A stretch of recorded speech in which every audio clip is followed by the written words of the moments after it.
ishonmaysiz, lekin sizning xuddi mana shunday qo'ylaringiz yoki mollaringiz ham egiz tug'ishi mumkin. Bo'ladigan ish tiqigini o'zi buni zotida bor. Deb turgan akalarimiz videoga like bosib, videoni oxirigacha ko'ring. Hozir sizga buni to'liq tushuntirib beramiz. Ha, bu narsaning iloji bor.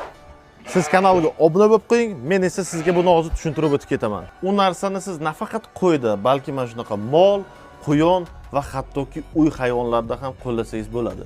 Buning uchun bizlarga qo'ylarni qo'chqor qo'shishdan oldin hammasiga Falimax dorisidan gavdasi mana shunaqa bo'ladigan bo'lsa 1 ml, bundan sal kattaroq bo'ladigan bo'lsa 1,5 ml dan inyeksiya qilinadi.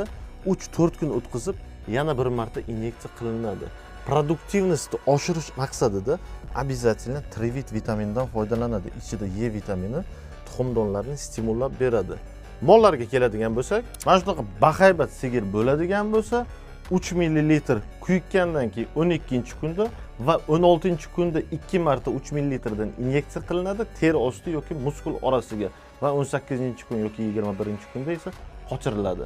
Trivitni esa 20 ml dan 3 kun muskuliga inyeksiya qilinadi. To'ppa-to'g'ri, bu narsani hammasi Allohdan, lekin siz sababini qilib qo'ying va natijasini ko'ring.